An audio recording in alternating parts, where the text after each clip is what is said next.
stewardship out of the men's heart. Whatever we do is because God is at the center of it. So when we were done, really I thought I was praying. But when I attended that thing, I discovered that I was not praying enough. When the program was done and we were traveling from one city, there are two major cities in Malawi, Lilongwe and Blantyre. Unlike us here, you have Cape Town, you have Durban, they have just too many. So we were from now around Blantyre, we are heading to Livingstone where we get our flight back to our destination. And then the guys decided to take me via, what they call it, it used to be a missionary station, a publishing house, something like Makumolo or something like that. So next to that, behind the complex, is the graveyard. No one likes visiting graveyard because that's where we end up anyway. So they took me there. 80% of the graves were of foreigners, missionaries. And I took time to read each tombstone. I tell you, I was moved. Some of these guys, they wrote this writing before they died. So that when they are dead, that stone stands still. I'm talking about people outside of Malawi. Some from America, England, wherever they came from. The thing that motivated such drive was there are no Christians in Malawi at the time. So Malawi was calling, and these guys made themselves available. They left their homeland, never to return. Motivated by one thing, we want to start a mission station there. Some of the tombstone read, I've worked for you, Lord. Now I'm resting. I will only wake up when I hear the sound of the trumpet. I took a lot of photos, the writings. They really motivated.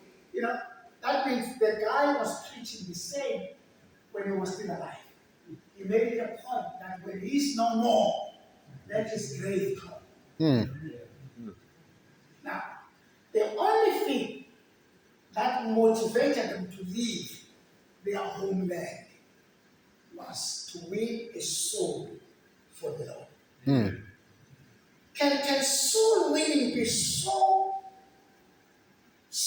important in your life that you leave your hometown, place of birth, your relatives, and you go die in a strange land? And the grave, some read like, I've walked with you, dear Lord.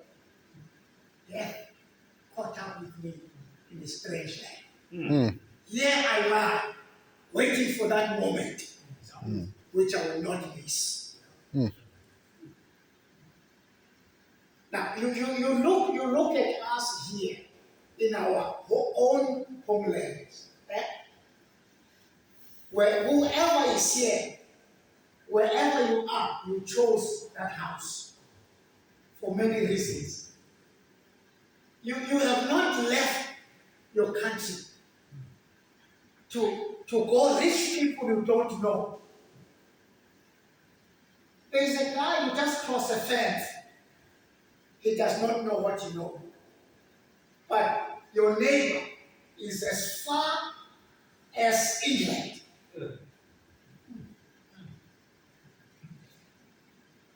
Then, right here in our own country, there are few families that have somehow became close. One family, I know there are many like that. One family family, it's a guy by name of Richard Zomolo. He had um, a house somewhere in Devon, moved to a Bangani. Then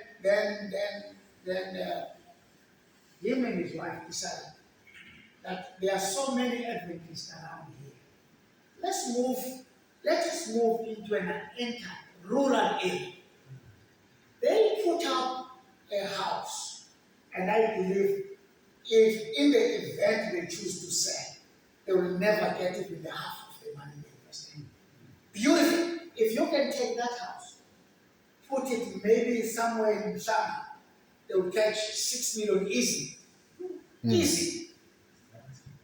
When they did, I think the man is keeping up a 10 house.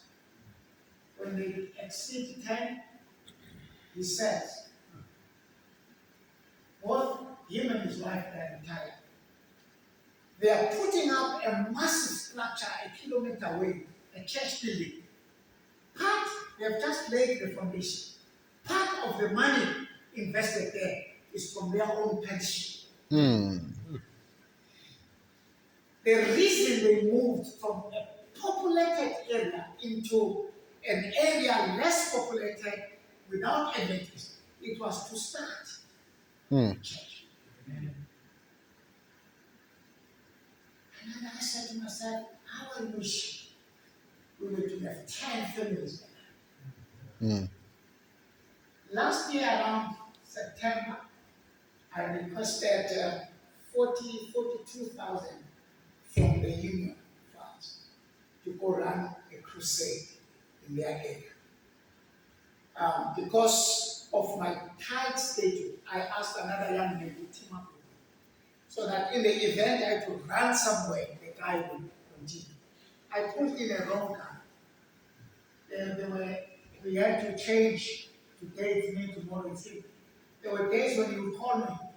Let's say I go to town, he would call me and say, "Old man, can you rest today? Can you rest today? Let me take your subject." I always said yes. During the day, we went home visitation. In each and every home we visited, people spoke so well about this family. Actually, it's not so much what we said to them that brought them to the Lord. It was what that family was. In other words, whether they were saying something or not, but they were the light. Then there's another one, Vuso. He's right in town one day. This lady lost her husband. At one time, lost 2 of her sons. The sons were finishing their studies at the University of Florida. So you know what kids do? They play a lot. When it's around exam time, then they do what they call it cross-nighting. And they're studying the whole night. And I know that when you cross-night, tell your kids, there's nothing that is getting in there. Because the mind cannot grab everything and keep it. So around 2, the 2 boys decided, man, let's go just get 2 hours near the pool. On their way now, from Bageri, hitting the N2, and I don't know how come they had to go via N2 to go to town. So they were racing. And there was a big sugarcane truck that was crossing the road. Man, by the time they became aware, the truck was close by. 2. The third one was a relative. They died on the spot. This lady had just lost her husband. Now she's losing 2 sons plus a cousin of the son. When she got the message around 2 a.m. to come see what is happening, she drove. Her mind was so mixed up that she left the car and walked back home. Mm. Somehow, everything has become very messy that day. Mm. She then decided to leave the local church and move into the nearby rural township-like area and start a church. They have, I think that's the first building, the main one is still coming. But part of the building came from their own pocket. Mm. There is a church now. People are moving now from the towns to come and find a church here because of the activities that is happening there. And I'm talking about families Mm. that they have reorganized their lives so that they become a mission station. Mm. In other words, to them, what comes first is to start a church. Mm. Are you with me? What most of us may take it lightly, to some, it's a serious business. Mm. Just think of your family where you are and say to yourself, Lord, you planted us here for a purpose. You were not planted where you're planted right now so that you live comfortably, easy access to town, easy access for your kids to school. But the main purpose of the existence of your family is to be a light to the families around. Mm. And this will take a family to say, let's reorganize our priorities. Let us become a missionary station. Mm. Now, the job to reach out to the unsaved remains with the pastors. As a church member, it's not my priority. The pastor is paid to do that. If that is true, it means only the pastors are going to heaven. Yeah. Mm. This used to happen long time back in the Adventist church. Even Ellen G. White promotes that leave your town, go to an unentered area and be the first Adventist Mm. and start the work there. Mm. Are we together with me? Mm. Now, Ellen G. White says, we're not talking about evangelism, I'm just going by. Mm. Pastor Isaac might be surprised. I didn't call him for this. He's saying something else now. But I'm longing for that day when every Adventist home will be a missionary home. Mm. Are we together? Mm. Ellen G. White says, among many Christians, Seventh-day Adventist Church should be number one in reaching out. Because what we have, no one has. Mm. When I'm tired of driving now, we travel a lot in Peru. 2 days ago, I drove 1,000 kilometers from here to Puluwane. That one is not even Puluwane. That place is between Puluwane and Lunsika. 1,000 kilometers. And I got lost. I should have made it maybe around 900. Because I got lost. Hey, the roads in Johannesburg, there are 5 lanes, 6 or 7 lanes. If you are not careful, you get, I think maybe I make it 60 cases in Mississippi. Visiting Dr. Shawman is this pastor. He was with TOC, then he moved over to NCSA, and then he retired the second time. And the guy went to his hometown where he was born. No evidence. He asked for donation. Man, what a lovely church the man did. Mm. But not as nice as this. But almost. Listen, beautiful church building, not a single soul. Mm. You know who does that? The Roman Catholics. They never put up a tent. They just put a church, really. Then they write Roman Catholic Church. Next Sunday is full. You do that, it will remain empty for the rest of the Sunday. This guy put up. Then I looked at the tiles. They have even the baptismal pool. No ethics. So, Dr. Shulman went there to run a 2 weeks campaign. Every day you call and say, you are an SSPM man. You have to come see what I'm doing. So with all the much traveling that I've done, I said, let me push myself. I went. Guys, they are running the campaign in the church. As soon as I got in there, I said, man, if I was part of the planning here, I would have not done that, I would have done that. So the building outside is written 7-year building strength. Already there are people excluded. Immediately, you mention the church. Already they have excluded the number. We have enemies outside. People who don't want to hear. But once, if you have a nice strategy where you allow them to taste the sweetness of our message, they won't mind. They won't mind. But everywhere is written, 7 guarantees. And I said, man, these guys, they have moved right from the beginning. They are ending the campaign today. But there were about 10 already that will be baptized today. As long as there is a nucleus, then the church will begin.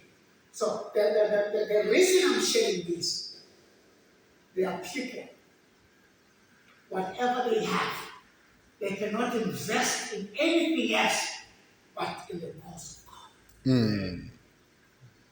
Let me share a passage which we normally read when we set men aside for eldership or deacon or deaconess in the church. And I looked at it and I said, yes, but it does not belong there only.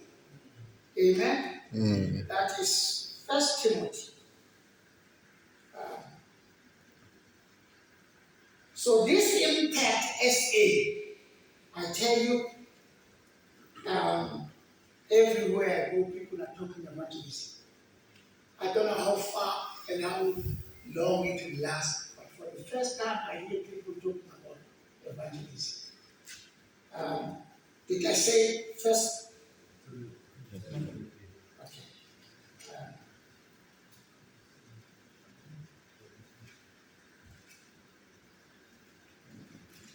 I looked at this passage and I said to myself, wow, there's something I've missed. Okay. 1 Timothy chapter 3. Let's look at it carefully. This is a faithful saying. If a man desires the position of a bishop, he desires a good work. A bishop then must be blameless. Now, no one can qualify to be a leader, an elder, a deacon in the church, unless he possesses these qualities. These qualities are not only for the leadership. Do you know that you and I, in our family setup, we are the leaders? Are we together? I was speaking to one boy. I don't have a son. And now I'm living with that one. I have 2 girls. A few weeks ago, my daughter joined a life with a young man, a very sweet guy. And I think I have a son now. My wife was saying, hey, when he calls me mom, it's like he's from my own bowels.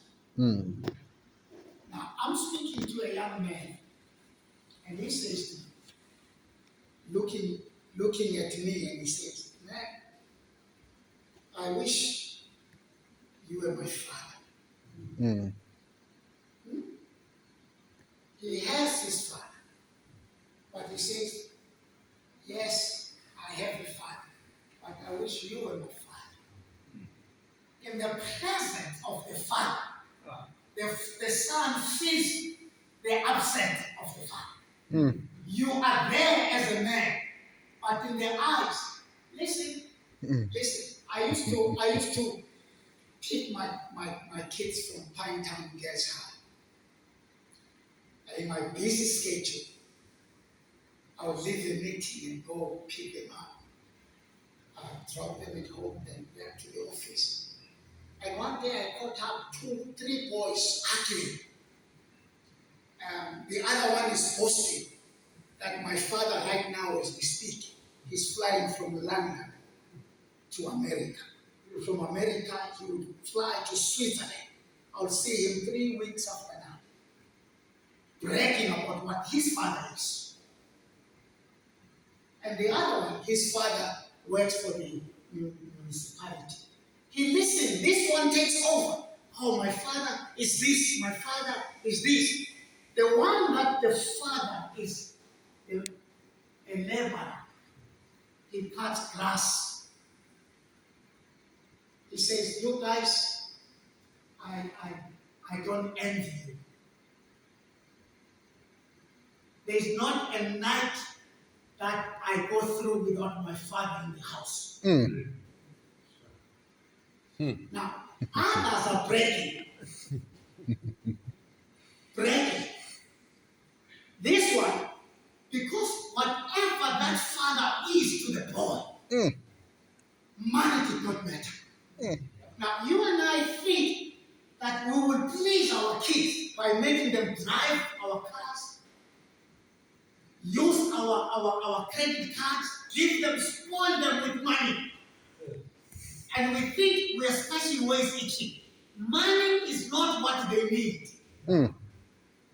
What they need is the father figure.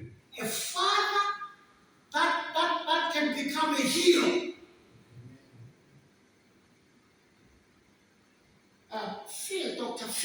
Dr. Phil, I used to listen to that guy, brilliant guy. I don't know where he has gone to. He says, there are so many people that have influence over your children. The moment your child leaves your house, you have no control over it. Any dim talk, was it Tim and Don't dig it there. Everyone, everywhere he goes, at school, there are those that are influencing the teacher. My grandson is here at Benjamin Park. I'm just waiting for the mother to be independent so that she can be able to drive the child to the Adventist school. You know, today he was chosen to play cricket. He chose. If we did not apply force, he went to church today against his will. We cannot compete with the world. We cannot compete with the world. And I said, if this child was in an Adventist school, this would not have been a challenge. Now, Dr. Phil says, because you have no control over what is happening over your child away from home. Everyone is putting his thing. He says, then be the best influence. You stay with this boy. Are you with me? Others get him, but you have the best opportunity. But the best opportunity that we have, those who have little time have more influence over him than the influence we have. Phil says, be the best. Be the best. Make yourself as a father a hero. my dad was the toughest man in the world. Mm. Yes, there were champions in the boxing field. I heard about all this. I said, no one, yes, no one can beat my dad. Not because he was tough, but to me, no one could beat my dad. Mm. Later, I discovered that they had a stronger man than my father. But in my early age, no one could beat my dad. Now, unless you become a hero in your child, there's nothing you can. You don't have much influence. Altogether, Mm. he must not love you because you have the money. He must love you and connect because you mean so much in his life. Yeah. That too, it's something else then, guys.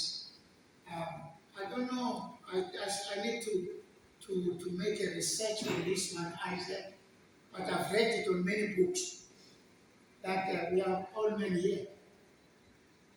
Yes, we are all men. I'm a marriage officer. You know, when a woman says yes to you, if you want to marry her, it's not because you're handsome. That is the last thing to be considered. It's the last. And I've proved it.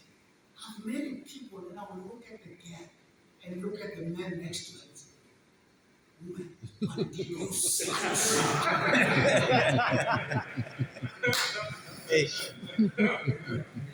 Do you know what you're doing? Because the two do not match. But the woman is over the moon. Until this psychologist said in his book, the first thing women consider resources. Mm. Is what? Resources. How you look like does not matter. Mm. But if you have resources, and the question is, are you willing to share the resources with me? Mm. If she can answer yes to both questions, you have her. Then the Zulus have the proverb that says, Endo. Inkomusa. I won't ask you to interpret that. You'd rather miss her. That says the beauty of the man is his house. Mm. The beauty of the man is not how he looks like, his position. Mm. It counts. So a woman counts just because you will take a good care of me. I'm safe. I'm safe in my father's house. The second place safe to me is in my husband's house. Am I safe? Am I protected? Are you? Yeah. There are women, they are here. But they say I'm here because I cannot be anywhere else. Can I say, when you are no more, you won't believe this one. One woman said to me, hey, my husband is gone. Every good and bad thing has both sides. Losing him, I'm sad. But at the same time, losing him brought freedom. Mm. Could it be as a man of God that you are a house here, but there's somebody who feels punished? Mm. Not free. Are you free? Mm. No, I don't get any. Listen, you know, there are clever women. They look at you, then they say, hey, I'm married to a fool of fools here. if I argue here, I won't win. Let him win. Yeah. Let him win. Whatever you say, no wonder. Why my wife is stop flexing. Whatever, before I say it is yes. Before it's, you haven't seen this woman. The wife is carrying a baby here, and she has a load on and carrying. The Zuluman is just carrying a napkin, leading the way, like the war may strike anywhere. And the poor woman also, at times she does not even know where we are going, because I'm just following.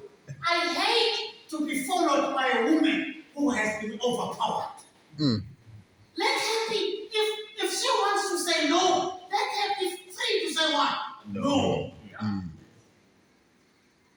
And the man prayed, hey, my wife listens to me. I'm blessed. While in her heart, she's kissing me. Mm. Am I talking about it? Yeah.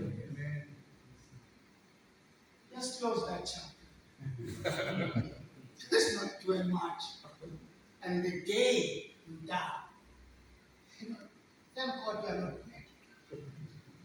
When you are dead, they make your wife sit on the mattress and recover it. But friends, they come under the blanket. She's mourning. So she has to come, especially those who are not Christian. The friends will just come under the blanket and say, my friend, God is good. God is good. And she get out. And the woman again puts the face again of sorrow. But the friends, when they come under the blanket, they say, man, God is good at last. Mm.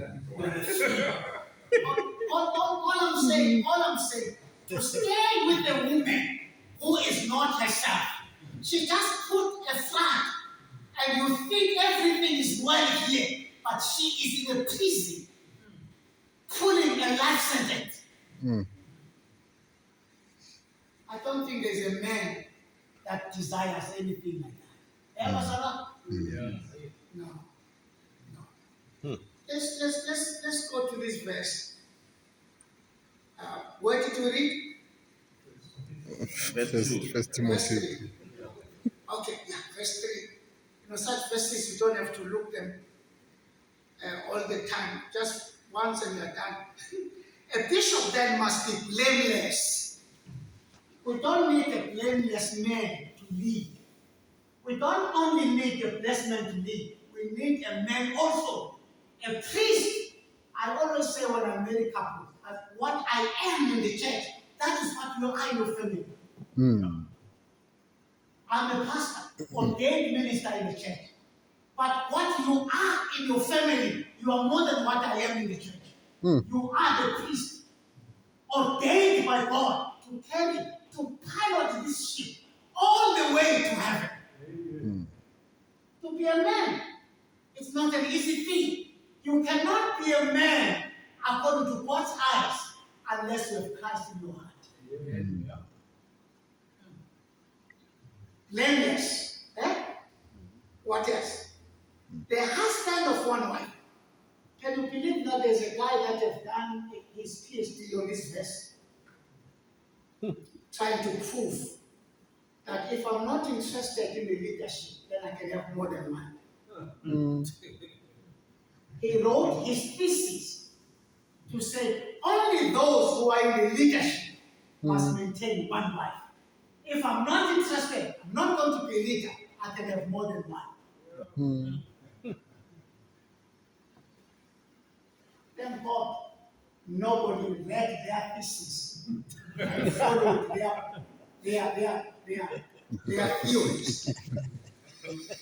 Now, a husband of what? Good wife. One wife.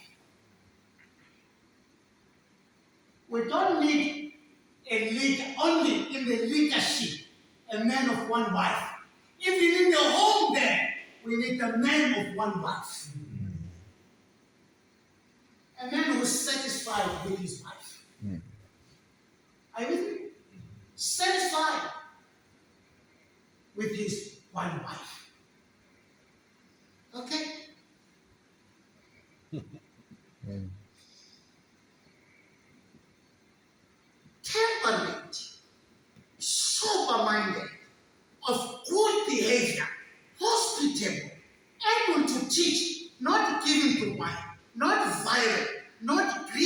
for money, but gentle, not quarrelsome, not capacious, one who rules his own house well, having his children in submission with all reverence. This is the man we need in the house. Not the man only to lead what? The church. The man to lead what? Blameless. Temperate. What I'm trying to say, for us to lead well as men, we need to have a mind of Christ. I have this small boy, a grandson. We have identified a spot. My house, my yard is too bushy. So I've left some trees for cover, so that when I'm doing my things, I can hide there and contact him. So when he sees me going that direction, he will say, Dad, are you going to pray? And it always touched my heart that the boy knows that the grandfather kneels before a man that is bigger than him. All I'm trying to say, if your family does not know you as a prayer warrior, there are times when I lose my sleep, and around, I don't know whether it goes with age. It's rare when I sleep throughout. Around 2, my mind is wide awake. And at the wrong time, half 3, 4, we get it back too late. But at the time when I've lost it, I read. And by reading, you're chasing it further away. And then I have time when everyone is fast asleep. Then I talk to God. There are times when I think it's me alone. Move to another room so that I don't disturb my life. And I mention each and every one of them by their name before the throne. And in the morning, my dad says, Hey, Dad, thank you. I heard you mentioning my name. Wherever the guests are, they know that they have a father who connects them. It's bad when your wife is more spiritually than you. If she doesn't command everyone to pray, no prayer will be done in that day. I'm trying to. The pastor, according to the training and the spiritual prophecy, he must be above everyone's spiritual wise. Are you with me? All of us should look at Pastor Isaac and say, if I can be a spiritual as him. Are we together?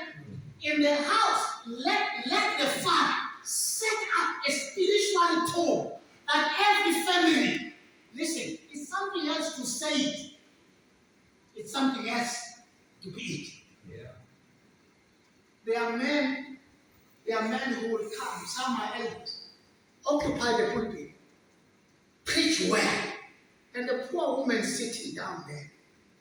If these people know what I know, in other words, a man here is a holy man of God, but at home, he's a tool of the devil. Come the Sabbath, I have a brother. You know, in Zulu, you have brothers that are not of the same mother, but he's your brother because of the family tree and whatever. So I have this brother. He got married, and he said, "Wait, I'll buy you a suit." And he bought me a nice suit, shoes, everything. We went. He didn't want me to marry him for whatever reason I don't know. He chose another person. The wedding was of another class, standard. Starting from the grand march, the music. Are you with me? Everything was top class. And I'm sitting down there. When it came to the time when the pastor stood down to officiate, the wife stood down. Up to now, when I play that video, that thing worries me. When the pastor stood down, the woman did what? Stood down, walked out. You know what she was saying to everybody? Let him say whatever. I have no time to listen to him. Because what he says is not what he is at home. I was embarrassed. By the way, if there's one person that knows how holy you are, is your wife.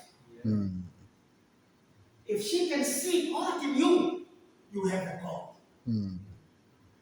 Because there's no way interacting with her so often that you don't have negative energy. So she will know whether the man I'm married knows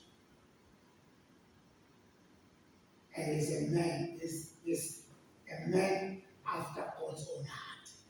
To be that, you have to have Christ in your heart. As an Adventist man in the Adventist home, long after you're gone, your influence must remain alive. I can't remember the year, but I think it was a year after I left the office as president. So I paid the office a visit. I don't know what I was there to do. And you know, when you are no longer there, people miss you more than when you are there. So I'm there. Most people got out of their office when they heard my voice just to say hi. And one of the ladies was so excited to see me that we ended up hugging at the holy hug. And I left him, went home. When I walked through my door, my wife looked at me twice and she says, "Hey, the perfume, we don't have one like that." We don't have. Yes. Like that. I did smell a different perfume, not the one that I used in the morning. Then my mind quickly went back. I said, "Man is not hard." Listen, it was not even more than a minute. But whatever the woman was, I became. Can you believe it? That means, by the way, I ended up telling the husband and she started buying me the same perfume as a mentor. But the lesson I learned, just hacking, my smell was an evidence that I've met this one woman. I became smelling like her. Are you with me? Men that have met Christ, they must smell like Christ. And I'm shocked about that perfume. It lasted the whole day. The whole day. It's like Moses from the Mount Sinai. When he walked down, people said, "Man, we can't look at you. Cover your face." Moses, when he left God did not leave Moses. Part of godliness remained with him. Can we carry it everywhere we go? At work? Where? Shopping complex? Can we carry godliness with us? That's what a man should look like. Wherever you are, you must carry some godliness in your life. Let me say, then we call it a day. To be an Adventist man, it's not a joke. You are not an Adventist. There are people outside the church that will call us 7 days. Have you had people 7 days? They don't know us. 7 days. We are not 7 days. We are 7th. Eh? Yeah. You know how I wish we were 7 days? That in other words, Sunday, I'm in Adventist. Monday, I'm in Adventist. Tuesday, every day of the week, but I'm the 7th. Only on 7th, you'll see something you never know. I'm caught in there. When the sun is down, I'm no longer 7th. Most of us, what we are on a Sabbath, we are not eating during the day. If we were 7 days, they will see God in us every day of our life. What else do I want to say? Then I think I've taken more of your time. Let me say, guys, above everything else, be a man of prayer. Be a man of prayer.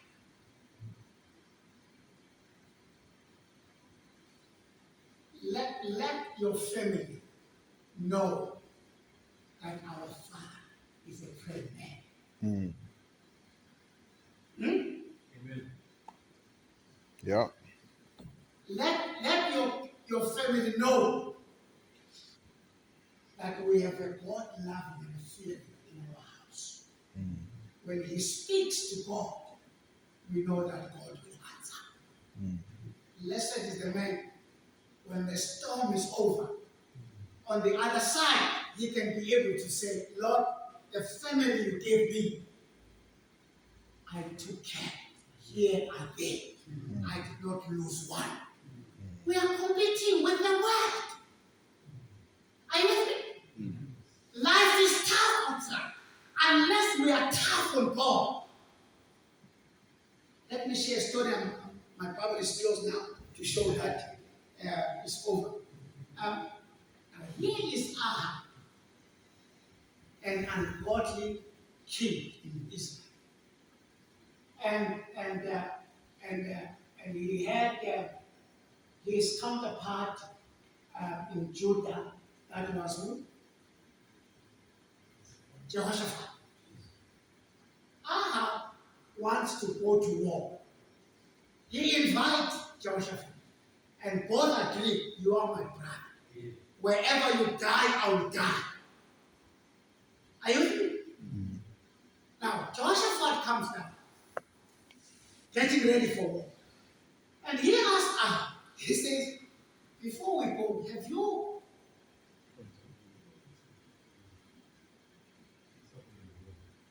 consulted God through his prophet?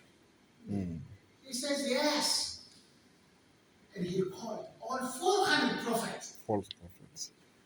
I read that passage every day. I never get to the bottom of it. 400 men were lined up. With one voice, they all prophesied. And said, God says, go. You will win. But for whatever reason, Jehoshaphat said, is there no other prophet? In other words, I hear this. Can you believe it? These are known prophets. They have prophesied one man, one thing. The majority always win. You know that majority is not always right. Yeah. Somehow Jehoshaphat said, is there no other prophet? To do what? To confirm this. The ladies are done. I'm ready to see you. Thanks, mate. I'm finishing this one. And guess what Ahab says? He says, there's one that I've instructed. He's in prison. You get what?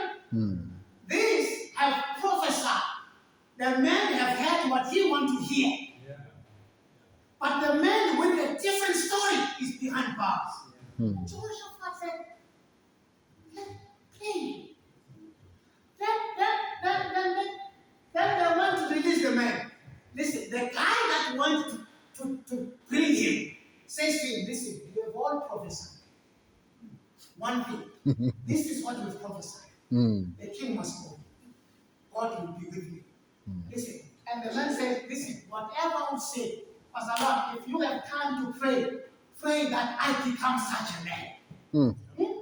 The man says, listen, I hear what you say, but what I will say is what God wants me to say. Yeah. I hear you. Mm. Or we need men, even when we go for sessions. Yeah.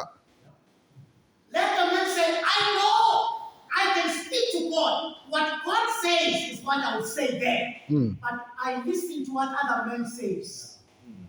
Then it's what I will say. Yeah? Now they got there. And Micaiah is into. This is the man. And he says he has never prophesied a single good prophecy. You know what Micaiah said? Mm. For the first round, he spoke like what other men said. Mm. Guess what? Did not believe it. Mm. Are you? He said you cannot prophesy good stuff when I know. The second round, the man says, this is what has happened in heaven. Mm. What these men have said, all of them, it was cooked in heaven. Mm. Listen, in other, but God knew what Ahab wanted to hear. Yeah. And he made these 400 men prophesy. What you Pastor wanted. Lord, if we want to hear what we want to hear, Mm. how far are we going to go? Mm. He got what he wanted, not what God wanted.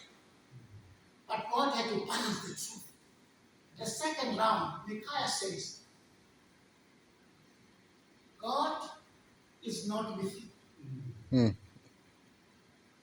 If you go and you come back alive, then that will be a sign that God has not spoken. Do you hear what the man says? He says, if you come alive, you come back alive. In other words, he believed that God has spoken. More than the 400 men, he believed. We need men who knows how to talk to God. Mm. Among many voices, be able to distinguish God's voice. And say, I hear God says this. Mm. Listen, two balances. The truth and what? Ahab had a choice. You know what he chose? He went. While he went, where was Micaiah? He was taken back to prison. And Micaiah says, if you come back and you meet me, listen, it's 400 against 1. Mm. As I learned, unfortunately, even our church believes in the majority. Mm. But there are times when the majority It's wrong. is Yeah. wrong. Yeah. Yeah. Yeah. Micaiah was one. You know who has the majority? Is the one with God. Mm. Guess what? In Micaiah, Ahab, at the back of his mind, he then had some doubt. Micaiah, Could be he right. might be right. Yeah. So let's twist God. let's make him a fool. Mm. Change I'll go clothes. there not Wearing wearing my armor. the kingly Micaiah. Mm. Eh? They changed. He went like an ordinary man. Guess what? Then Jehoshaphat was wearing like the king of Israel. Mm. Then they were after The king. the king. As they were chasing, they said, no, that's not the man we are after. Listen, the guy that pulled the trigger,